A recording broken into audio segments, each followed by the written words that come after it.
Ini minggu-minggu terakhir di bulan Sya'ban. Allahumma barik lana fi Rajab wa Sya'ban wa balighna Ramadan. Diberikan kita keberkahan di bulan Sya'ban dan kita panjang umur bisa beribadah sampai bulan Ramadan. Amin ya rabbal alamin. Hadirin rahimakumullah, siang hari ini bagian daripada acara rangkaian kegiatan Ramadan. Siang ini adalah acaranya Tarhib Ramadan. Acaranya menyambut kedatangan bulan suci Ramadan. Ini acara yang lain dari biasanya nih. Tumben-tumbenan ada buah-buahan. Jangan lain, ya. Supaya kelihatannya berbeda. Ya. Terima kasih Pak Lukman. Sebelum besok Ramadan udah nggak ada lagi nih. Ini pertama dan terakhir. Pertama dan terakhir. Mudah-mudahan bisa sambung. Amin. Kan pernah kita ngomongin di kajian-kajian sebelumnya, yang tidak bisa dilakukan semuanya jangan ditinggalkan sebelum minimal akhir pengajian lah. Alhamdulillah.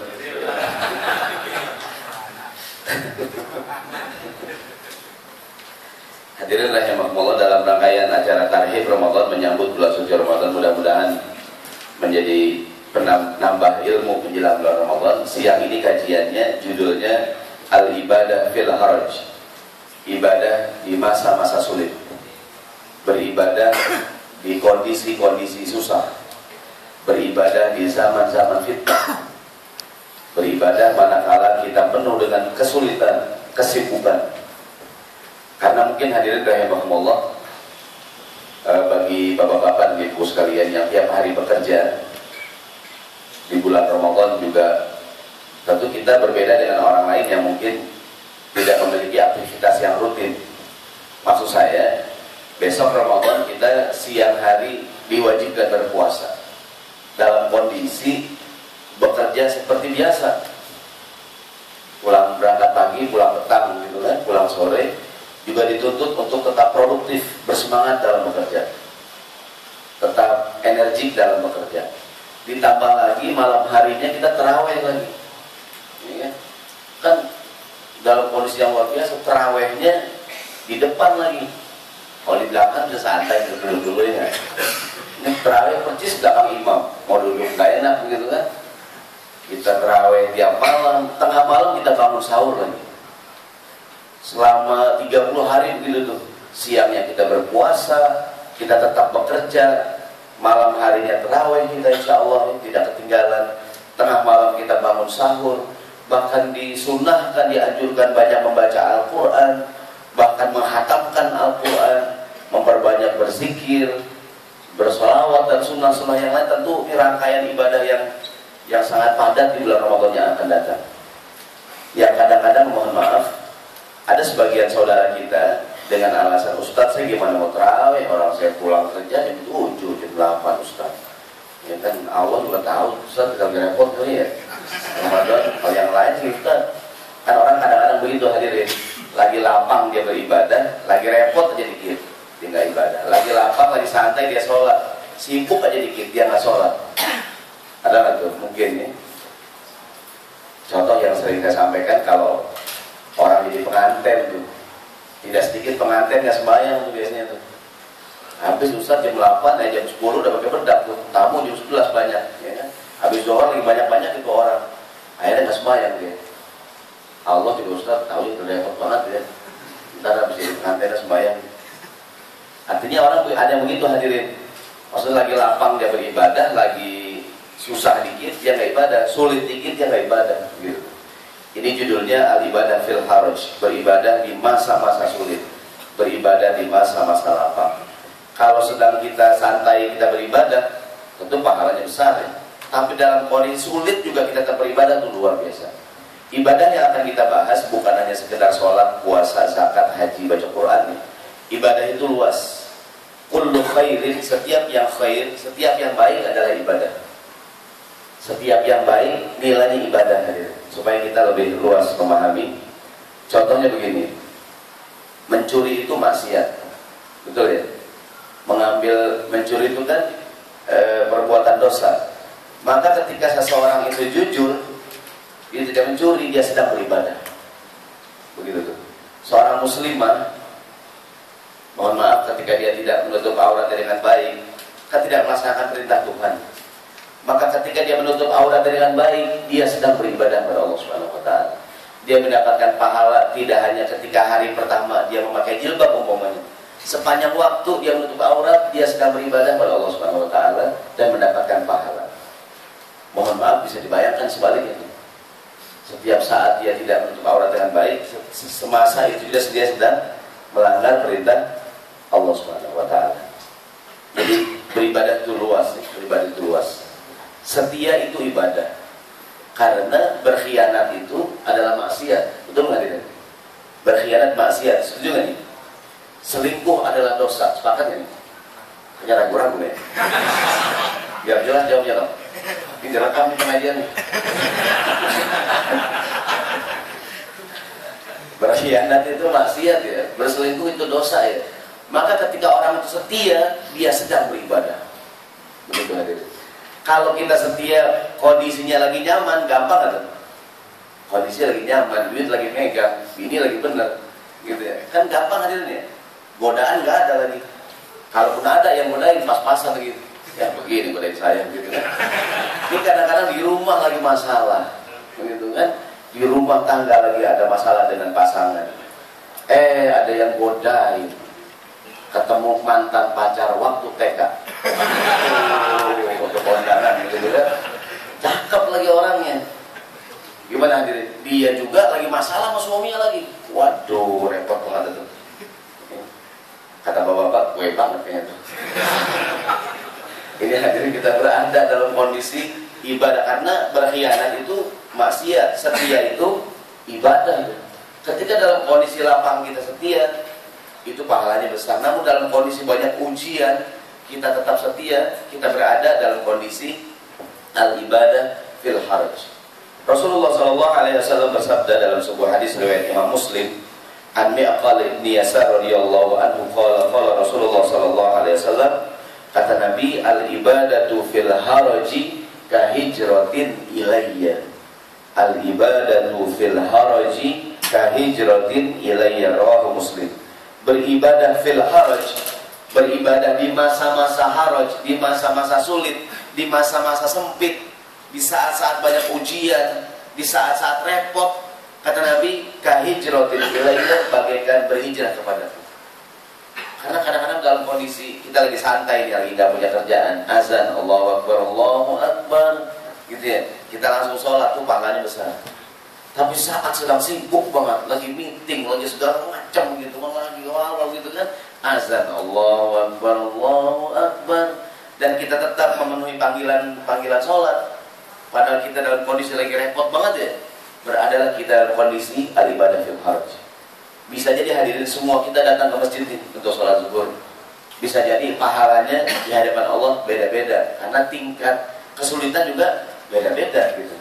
Ada mungkin yang ke masjid lagi santai banget kan, mungkin ada yang tetap ke masjid dalam kondisi sedang sibuk banget. Dan Allah yang maha tahu atas kondisi kita masing-masing. Maka kita berada seperti Nabi yang sabdakan, al-ibadah fil haraj. Di Quran, sebelum kita lihat fotokopian kita nih, contoh hadirin, surat Al-Baqarah ayat 238 tentang keutamaan sholat asar. Al-Baqarah 238.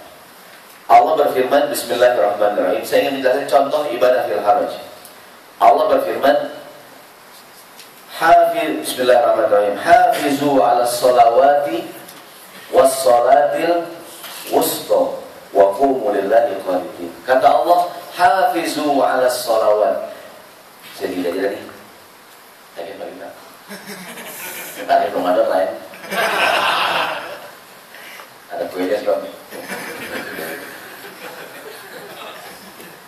Jadi kata Allah, rahimahullah, hafizu ala sholawat. Ada semprotan lagi. Wah, itu tadi itu. Udah balukannya. Tadi saya duduk ya.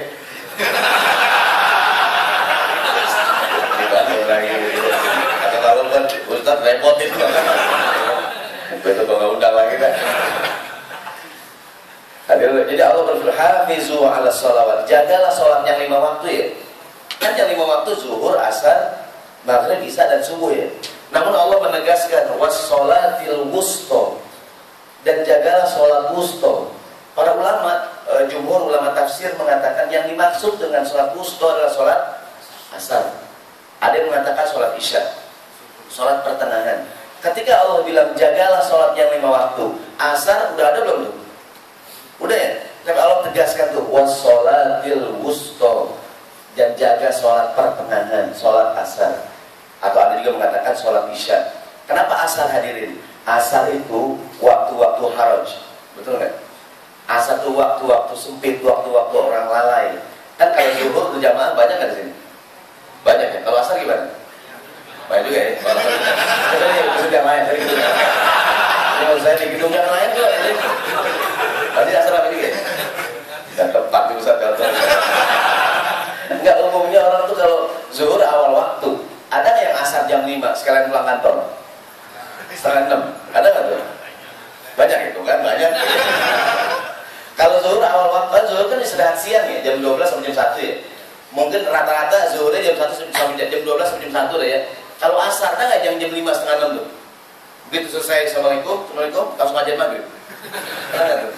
Nah, karena kenapa asar? Asar tuh waktu haraj, waktu orang lalai. Dan tidak sedikit saya secara pribadi kadang-kadang mungkin kalau zuhur banyak ustadz kajian zuhur. Kalau waktu asar tuh mungkin lagi di jalanan sampai rumah lagi istirahat begitu kan. Kalau waktu zuhur kita bisa ibadah berjamaah tuh besar pahalanya. Ketika asar juga demikian bisa jadi lebih besar gitu. Karena Allah tekankan tuh wassolatil wusto, dan jaga sholat pertengahan. Ada juga mengatakan sholat isya, mirip-mirip isya juga waktu harus. Kalau maghrib berjamaah banyak kan di masjid kita tuh?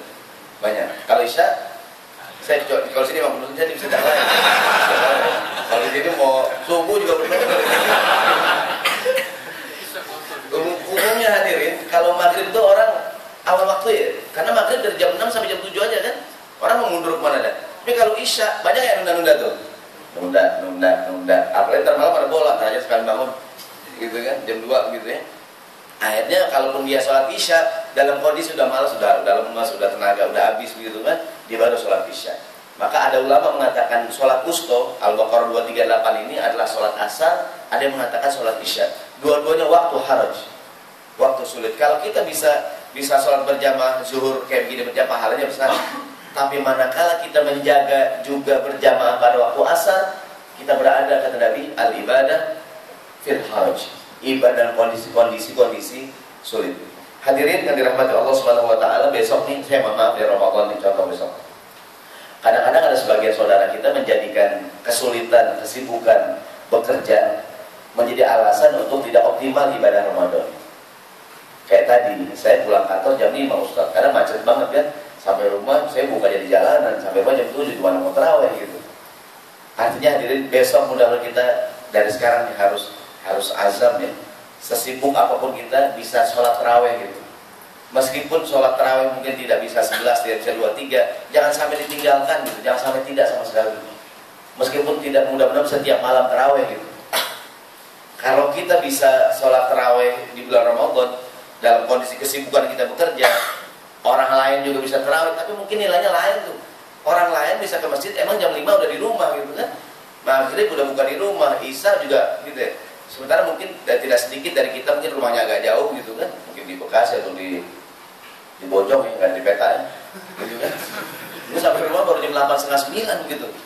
Tapi dia tetap pengen semangat, pengen sholat tarawih itu ibadah fil haraj gitu kan.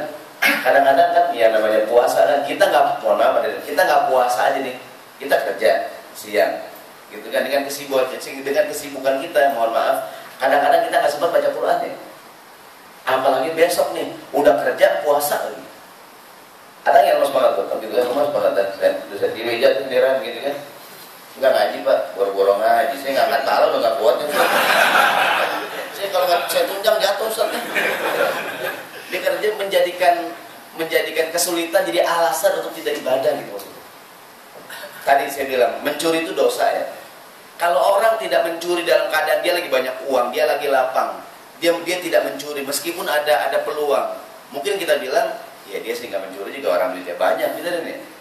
Dan kita kadang-kadang mentolerir orang berbuat jahat, orang berbuat maksiat dalam kondisi dia lagi susah. Ada orang miskin banget, ada orang susah banget.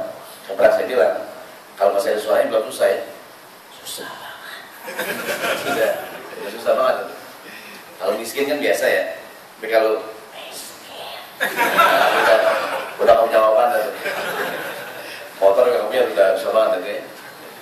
Jadi kalau orang miskin banget dia nyolong, apa kata hadirin? Iya si Ustaz nyolong juga pantas dah, orang dia miskin banget. Gitu ya. Kita kadang menjadikan kondisi sulit itu jadi alasan untuk orang tidak beribadah gitu maksud saya. Padahal kata Nabi, kalau orang tetap ibadah setia, jujur, amanah dalam kondisi sulit, dia ibadah fil haraj. Tawadhu, rendah hati adalah ibadah, karena sombong, takabur adalah maksiat, betul nggak? Orang kalau maksiat, sombong, kan dosa ya, maksiat ya. Maka ketika orang tidak sombong, orang tawadhu, rendah hati, dia sedang beribadah. Kalau seseorang tidak sombong dalam kondisi tidak memiliki kelebihan, orang tidak punya kelebihan, kaya enggak, cakep enggak, saya tadi tampang pas-pasan, duit enggak punya, terus enggak sombong, pantas ya? Nyombongin apaan sana nih? Kalau ganteng kali, gitu ya. Karena orang enggak punya kelebihan, dia enggak sombong, hadirin, itu pantas enggak tuh? Pantas ya? Tapi orang memiliki banyak kelebihan, mungkin tampangnya rupawan, dia hartawan, gitu kan, posisinya juga dia mungkin memiliki posisi yang baik, terus dia tidak takabur, dia rendah hati, dia berada dalam kondisi ibadah fil haraj, ibadah fil haraj. Karena orang kalau punya banyak kelebihan nggak sombong susah nggak hadirin? Susah ya? Karena orang kaya dikit belagu biasanya. Ada tuh orang pintar dikit sombong bisa hadirin. Ya, dia pintar, dia segala macam, dia rendah hati, itu ibadah fil haraj. Contoh ya, kemarin kita mendengar berita orang kalau meninggal ceritakan baik-baiknya ya. Kita mendengar berita anaknya Pak Wiranto meninggal di Afrika Selatan. Dengar beritanya, Pak Wiranto, Jenderal Wiranto ya, anaknya meninggal dunia di Afrika Selatan. Menurut berita dan yang kita lihat dan kita baca di sumber berita, kan, putra beliau Zainal ikut kegiatan dakwah gitu kan, dia keluar di Afrika Selatan sedang ikut program tahfiz Quran gitu ya. Begini maksud saya, dari gambar foto yang kita lihat kan bisa di browsing di Google tuh anak Pak Wiranto yang dari penampilan sederhana banget kan, sederhana ya, anak botok kalau nggak salah ya, udah anak yang paling kecil, laki-laki, terus anaknya jenderal lagi. Maksud gini hadirin, anak orang yang untuk ukuran dia memilih hidup sederhana tuh ini pilihan yang berat ya. Kadang-kadang saya katakan itu, kadang-kadang orang kan punya pangkat dikit laku banget tuh, betul nggak hadirin? Ada orang baru banget bapaknya jadi apa nih, jadi kepala keamanan gitu, itu laku banget. Macam buka kepala keamanan sini, waduh, gitu ya. Ini bapaknya jenderal gitu ya. Ini orang udah meninggal ceritakan baik-baiknya ya. Dia memilih jalan hidup rendah hati gitu kan. Kalau dia mau glamor, seandainya anaknya jenderal, anaknya pejabat, kemudian hidupnya poya-poya, apa kata kita hadirin? Pantas orang bapaknya jenderal, gitu ya. Seolah menjadikan kondisi itu jadi alasan orang itu boleh berbuat sesuatu gitu. Sehingga hadirin rahimahumullah, padahal siapapun kita dituntut untuk tawadhu gitu. Tapi tentu kondisinya beda ya. Orang yang punya banyak kelebihan memilih untuk tawadhu lebih berat dibandingkan orang yang tidak punya kelebihan. Kita ditambah pas-pasan, duit gak punya, gitu kan? Mau ngapain lagi bang? Ini hadirin rahimahumullah, ibadah fil haraj. Ini sebagai pengantar-pengantar besok. Mudah-mudahan kita berada dalam kondisi sulit selama Ramadan, semangat beribadah. Ngantuk-ngantuk kita pengen hatam Quran, gitu ya. Kita capek-capek kita pengen bisa tarawih gitu. Kalau kita capek, repot, kita mungkin mohon maaf, mungkin nggak tarawih sepanjang malam ya. Kan kadang-kadang Jakarta macet banget tuh, apalagi Ramadan kan. Mungkin tidak sedikit yang buka puasa di jalanan sampai rumah orang udah pada berangkat ke masjid ya. Tapi harus azan. Dan yakinilah kita kalau kita tetap bersemangat dalam kondisi sulit, kita berada dalam kondisi yang Nabi sabdakan, bagaikan berhijrah kepadaku, karena kita dalam kondisi ibadah fil haraj. Hadirin yang dirahmati Allah Subhanahu wa taala. Di fotokopian kita ada surat Al-Isra ayat 17 tentang keutamaan qiyamul lail. Sering ada yang bertanya, Ustaz, kalau bulan Ramadan Apakah sholat tarawih adalah qiyamul lail? Jadi qiyamul lail di bulan Ramadan adalah tarawih. Jadi tarawih itu qiyamul lail. Kalau kita ingin tambahkan ketika sahur boleh nggak? Boleh. Saya mendingan witir apa enggak Ustaz? Witir boleh nggak? Juga boleh.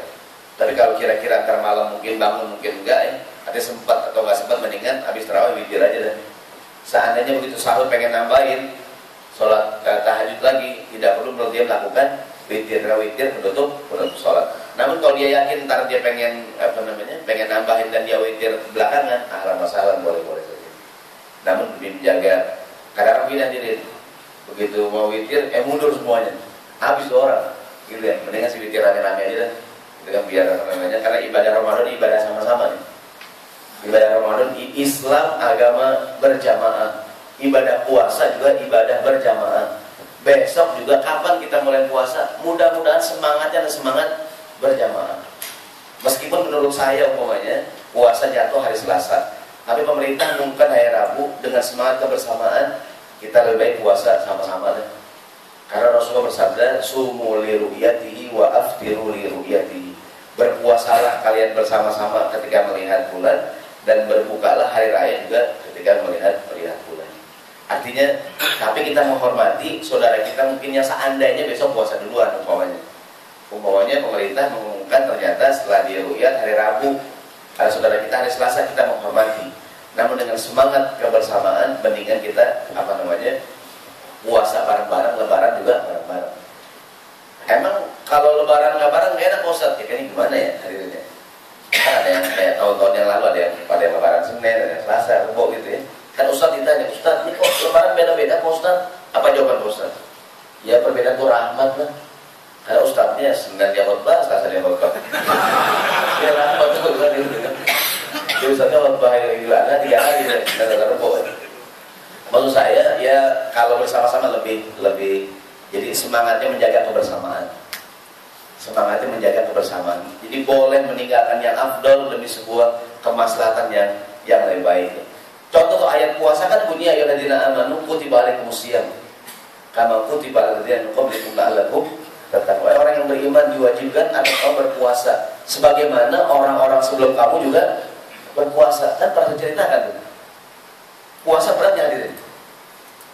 Berat puasa dari subuh kita makan sampai maghrib, berat sebenarnya. Kita hari-hari biasa nih, tadi pagi sarapan buat sayur. Sekarang belum makan dibuang mulus dengan bro. Gitu ya. Kita tadi pagi sarapan padahal bubur ayam, gitu kan. Walaupun belum makan nasi, gitu kan. Kita sarapan bubur ayam, kita makan nasi. Jam 1 belum makan mulus ya. Ini puasa jam 1 sampai maghrib kita nggak makan, berat nggak sebenarnya? Berat. Supaya nggak berat Allah bilang kama kutiba alal ladzina, orang sebelum kamu juga puasa juga. Jadi kalau perintah yang berat itu yang kita terima, yang menerima bukan hanya kita saja, yang lain juga kan ringanan. Ingat contoh ketika kita ambil rapor, anak bapak nggak naik pak, berat gak tuh? Ya Allah kita nggak naik. Ya kata gurunya sekelas nggak naik pak. Apa kata kita hadirin? Alhamdulillah, alhamdulillah, gitu ya. Pertama kita dengar anak bapak nggak naik pak, berat gak tuh? Berat banget ya. Ya Allah saya masa bapaknya pintar anaknya nggak naik ya, gitu ya. Kata guru, tapi pas satu sekolah nggak ada naik pak. Alhamdulillah. Gurunya belum gitu ya. Jadi begitu berita yang berat kan puasa berat ya, supaya nggak berat Allah hubungkan tuh. Ini puasa ibadah berjamaahnya. Kama kutiba alal ladzina min qablikum la'allakum. Kita hubungkan dengan judul kita. Kalau akhirnya kita milih puasa rame-rame terasa berat, mudah-mudahan ibadah fil haraj. Ibadah dalam kondisi sulit. Besok ekonomi mungkin kondisi dengan BBM puasa naik aja, mau lebaran harga-harga pernah naik ya. BBM naik mungkin ada inflasi segala macam gitu ya. Kita biasa tahun-tahun yang lalu ngasih bantuan ke orang lain. Sekarang kondisi agak sulit nih, kita tetap memberikan bantuan. Nahnu berada dalam kondisi ibadah fil haraj. Tadi saya sampaikan surat Al-Isra ayat 17 mengenai qiyamul lail. Kata Allah, wa minal laili fatahajjad bihi nafilatan laka asa ayyab'atsaka rabbuka maqaman mahmuda. Dari sebagian malam bangunlah untuk tahajud qiyamul lail. Allah akan berikan kita tempat yang terpuji. Mengapa qiyamul lail mendapatkan pahala yang sangat besar? Karena dibandingkan sholat sunnah yang kan qiyamul lail adalah sholat sunnah yang paling afdol. Sholat sunnah yang paling afdal adalah tahajud qiyamul lail. Kenapa hadirin? Dilakukannya di waktu-waktu sulit. Di saat orang pada tidur, dia bangun tahajud. Berat gak tuh? Kan tahajud dilakukan jam berapa hadirin tuh? Jam berapa tuh? Jam-jam yang paling ngantuk jam berapa hadirin? Kalau malam paling ngantuk jam berapa tuh? Jam 2 sampai jam 3 deh. Jam-jam motor hilang misalnya tuh. Ini pengalaman ya. Pengalaman hilang, pengalaman kami lu kan. Itu motor hilang tuh jam 2, jam 3, setengah 4 tuh. Karena itu jam orang mulus banget. Kalau jam 1 masih berbangun ya. Jam 4 udah mulai bangun kan. Ini jam 2, jam itu maling gentayangan maling tuh. Ya, setelah saya survei gitu kan. Saya dimakan motor di sini. Ya, kali dalam motor saya. Itu jam-jam motor hilang tuh. Gitu kan. Itu maling gentayangan. Jam-jam segitu orang paling gak enak tidur. Dia bangun, dia wudu, dia tahajud. Maka pahalanya paling besar di antara sholat sunnah atau sholat tahajud. Dia beribadah fil haraj, beribadah kondisi sulit. Mudah-mudahan besok Ramadan kita semangat beribadah, baca Quran. Kita padahal kerja, kita berenergi, kita dalam kondisi puasa. Semalam kita taraweh, kita bangun sahur, gitu kan? Mungkin ada rumah juga jauh, gitu kan? Macet, gitu kan? Kita semangat ibadah, di godaan banyak banget lagi. Kita bisa menjaga pandangan. Katakanlah Pak Ustadz tugasnya di masjid, dia nggak jalalan, matang nggak apaan, nggak tahu lagi semua, gitu ya. Tapi saya Pak Ustadz puasa di gedung ini banyak pandangan Pak Ustadz, gitu ya. Pengalaman gue ya. Ibadah fil haraj. Ingat nggak ada hadis Nabi itu? Kata Nabi, ini hadis sudah cukup populer ya. Udah di luar kepala, udah hilang maksudnya. Apa kata Nabi itu? Sab'atun yuzilluhumullahu fi zillihi yawma la zilla illa zilluhu. Ada 7 kelompok orang, perhatikan hadis ini, yang hari kiamat nanti akan mendapatkan perlindungan khusus ya. Pada saat tidak ada perlindungan selain perlindungan Allah. Ada 7 kelompok manusia kan? Satu di antaranya adalah, kenapa ini orang mendapatkan perlindungan khusus hadirin? Dia berada dalam kondisi fil haraj. Di antaranya adalah rajulun, seorang laki-laki. Da'athu imra'atun dzata mansibin wa jamalin faqala inni akhafu Allah ta'ala. Seorang laki-laki yang digoda, karena penting nih, digoda bukan godain ya, bukan, kalau kita kan godain. Ya kan? Laki-laki yang digoda, dia pasif bukan aktif ya. Dia digoda. Siapakah yang menggoda? Seorang wanita, bukan perempuan sembarangan yang menggoda. Dzata mansibin wa jamalin, perempuan yang punya pangkat, punya kedudukan, mungkin punya uang, punya harta, dan punya kecantikan. Dan laki-laki menolak, nggak mau, dan berkata, inni akhafullah, aku takut pada Allah Subhanahu wa taala. Laki-laki yang kayak begini nih, hari kiamat akan mendapatkan naungan dari Allah Subhanahu wa taala. Kenapa hadirin? Dia berada dalam kondisi fil haraj. Dia digoda, yang menggoda lagi bukan perempuan sembarangan, punya pangkat dan punya kecantikan. Kalau kita tidak tergoda, ya tadi tuh, yang godain pas-pasan. Mampir ya, gitu.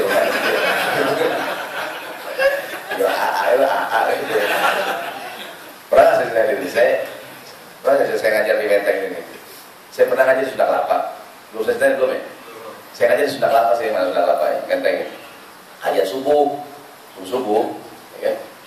Saya nggak tahu kalau di Sunda Kelapa itu banyak jalanan di portal kalau malam kan ya. Saya bawa mobil kebetulan, kan sini portal saya ke mana gitu ya. Saya muter-muter kan. Saya baru tahu di situ banyak bencong kalau subuh ya. Banyak gitu deh. Saya muter lihat mana kan. Mana Panji? Dia mau masjid, dia mau ngajar, kan. Saya tanya jalannya dibuka yang mana nih? Saya pikir mau bapak dan saya salah. Mau masuk yang mau gimana kan? Saya mau masjid. Mampir Pak Haji. Saya mau ngaji gitu ya. Buat Pak Haji sedekah kan. Mungkin godain enggak begitu tuh ya. Ini godaan kadang-kadang. Kalau kita dalam kondisi rumah tangga lagi enak, lagi bener gitu ya, lagi harmonis, ada godaan, nolaknya gampang gak tuh? Gampang. Ini kadang-kadang kondisi rumah tangga lagi masalah hadirin. Kan orang bilang, mohon maaf nih, kalau saya so tau aja nih, perselingkuhan terjadi manakala rumah tangga lagi masalah, ada godaan di luar tuh? Ada godaan. Maka kata Nabi, laki-laki yang digoda wanita cantik, punya pangkat, punya kedudukan, dan dia menolak tuh, dengan dia bukan takut sama istrinya ya, bukan takut sama orang, dia bilang takut kepada Nah, saya takut sama Allah. Ya. Takut sama istrinya, Mas. Enggak sama Allah, saya takut. Kalau istri saya bisa saya bohongin gampang. Bilang aja rapat gitu kan. Rapat.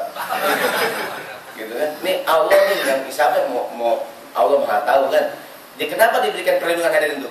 Dia berada dalam kondisi fil haraj.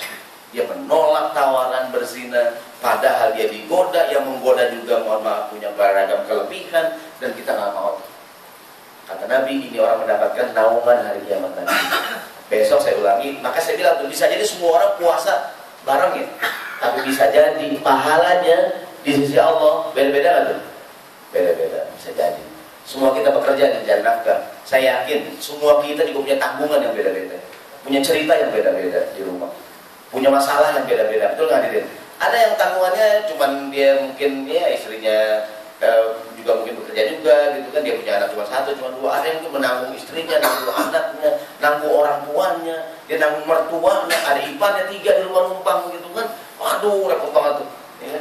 Jadi bisa jadi orang bekerja sama tapi pahalanya beda-beda karena cerita kita beda-beda. Saya yakin kalau Bapak suruh cerita masing-masing ke depan sinetron bisa 40 episode. Saya cerita itu saya Pak Ustadz, kalau dipelengin Pak Ustadz, ini putri yang ditukar Pak Ustadz. Tukar ember ya. Kalau kamu boleh haji, kalau saya yakin Bapak cerita hidupnya kalau dipelamin tuh, waduh bisa gempar. Ya. Kita besok ibadah dalam kondisi yang beda-beda hadirin.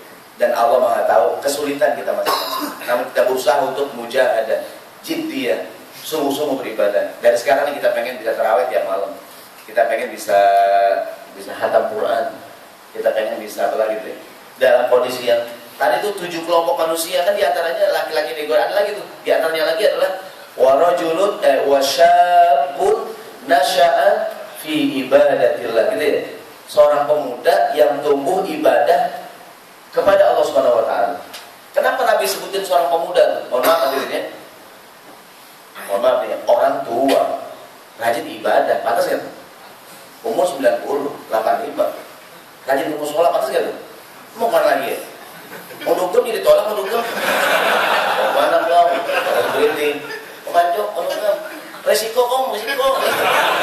Gimana kalau stroke di dalam gitu ya? Gitu kan? Nah, di rumahnya tak kong, gitu ya. Tadi orang udah tua banget rajin ibadah, pantas nggak hadirin? Pantas ya. Ini kata Nabi ada anak muda syabun nasya umur 35, 40, 45. Darah muda, darah para remaja yang maunya menang sendiri. Kalau tak dulu ya. Gitu ya. Apal semua ya kayaknya. Penggemar banget di rumah. Itu darah muda tuh lagi begitu ya. Dia ibadah tuh. Berat hadirin, berat. Ya tadi almarhum putranya Pak Wiranto ya. Saya kalau lihat saya luar biasa nih orang, luar biasa. Dia memilih hidup begitu ya dalam kondisi yang kalau dia mau foya-foya mungkin dia bisa kan. Bapaknya pejabat, orang tokoh nasional gitu kan. Tapi dia memilih hidup begitu tuh, itu luar biasa banget.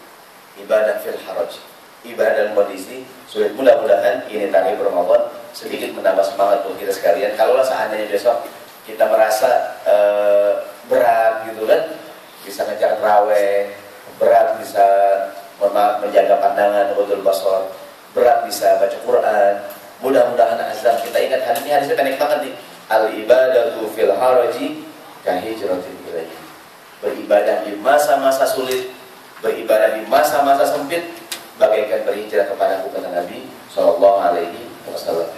Kita, Ustaz, saya boro-boro mengasih orang tua saya, Ustaz, orang tua saya nggak cukup ya. Tapi dari bagian gaji kita hadirin, kita niatkan kasih hadiah buat orang tua kita nih. Padahal kita juga masih kurang ya. Dan kita bersemangat tuh ibadah fil haraj besok Ramadan.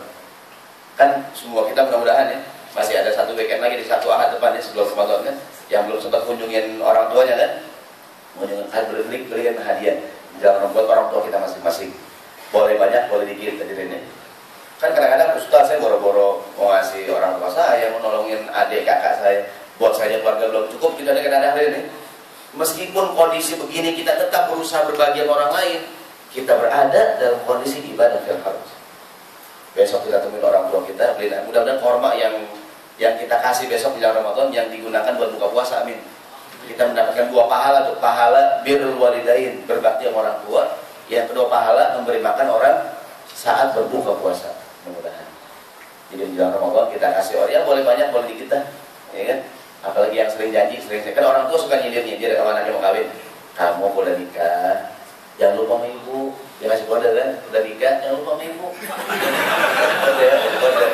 Dia nggak ngomong, udah nikah ya, jangan lupa sama ibu nih. Berat, ya kan? Oke, kan? Pokoknya mama Ramadan tenang aja, mama. Sampai sekarang tenang aja udah. Ada berita balapan, anak brengsek banget. Dia sudah jajan ini, masih ada kesempatan seminggu nih ya sebelum Ramadan yang Ustadz orang tua saya jauh ya kan, ya kalau bisa kirim lah tanda sayang sama orang tua masing-masing.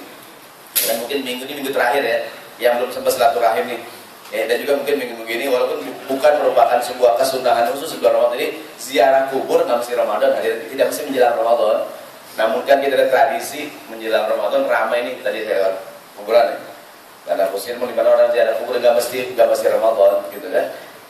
Yang mati kita ziarahin, terutama yang hidup, yang meninggal aja kita datengin, apalagi yang hidup gitu. Jadi mudah-mudahan yang masih punya orang tua yang masih ada menjelang Ramadan kita berikan sebagian kita. Kalau kita merasa dalam kondisi sempit, mudah-mudahan mendapatkan pahala berhijrah kepada Nabi Shallallahu Alaihi Wasallam. Mudah-mudahan ada hikmahnya. Saya mohon maaf kalau ada kata-kata yang kurang baik dan kurang berkenan. Insya Allah kita akan bertemu lagi di bulan Ramadan dalam kajian zuhur di bulan Ramadan yang akan datang. Sekian, sama-sama kita akhiri dengan doa kafaratul majlis. Bismillahirrahmanirrahim. Subhanakallahumma wa bihamdika asyhadu an la ilaha illa anta astaghfiruka wa atubu ilaik. Selamat berpuasa.